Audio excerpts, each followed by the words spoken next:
কৃষির উৎপাদন বৃদ্ধি ও কৃষকদের সহায়তায় লক্ষ্মীপুর সদর উপজেলা কৃষি অফিসের উদ্যোগে ৪,০০০ কৃষকের মাঝে বিনামূল্যে ধানের বীজ ও সার বিতরণ করা হয়েছে।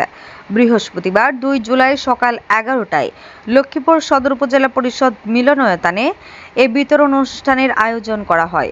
অনুষ্ঠানে প্রধান অতিথি হিসেবে উপস্থিত ছিলেন উপজেলা নির্বাহী কর্মকর্তা ক্যাথুইয়াইপ্রো মার্মা। উপজেলা কৃষি কর্মকর্তা হাসান ইসলামের সভাপতিত্বে অনুষ্ঠানে বিশেষ অতিথি হিসেবে উপস্থিত ছিলেন সিনিয়র উপজেলা মৎস্য কর্মকর্তা মাহমুদুল ইসলাম চৌধুরী। এছাড়া সহকারী কৃষি সম্প্রসারণ কর্মকর্তা জহিরুল ইসলাম সহ বিভিন্ন সরকারি দপ্তরের কর্মকর্তা কর্মচারীরা উপস্থিত ছিলেন। অনুষ্ঠানে বক্তারা বলেন, কৃষির মান উন্নয়ন ও খাদ্য উৎপাদন বৃদ্ধির লক্ষ্যে সরকারের বিভিন্ন প্রণোদনা কর্মসূচির অংশ হিসেবে এবছর লক্ষ্মীপুর সদর উপজেলার ২১টি ইউনিয়নের ৪,০০০ কৃষকের মাঝে ধানের বীজ ও সার বিতরণ করা হয়েছে।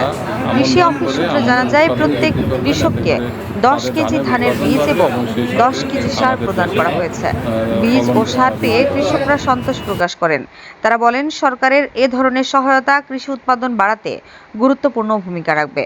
এজন্য তারা সরকারের প্রতি কৃতজ্ঞতা ও প্রশংসা জানান।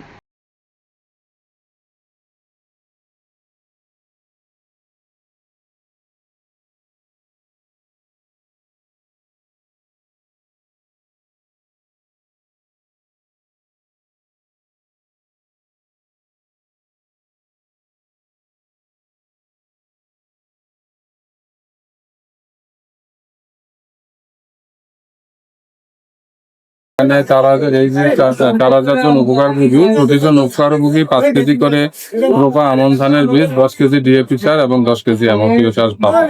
আমরা আশা করছি যে এই প্রণোদনা কর্মসূচির আওতায় যেসব উপকারভোগী নির্বাচন হয়েছেন তারা আমন ধান করে আমনের উৎপাদন বৃদ্ধি করবেন, এতে করে তাদের ধানের উৎপাদন বাড়বে এবং সেই সাথে আমাদের দেশেরও ফলন HM Expert B500 CWR স্বাধীনতার সুবর্ণ জয়ন্তীতে নতুন বাংলাদেশ গড়ার প্রত্যয়। HM Steel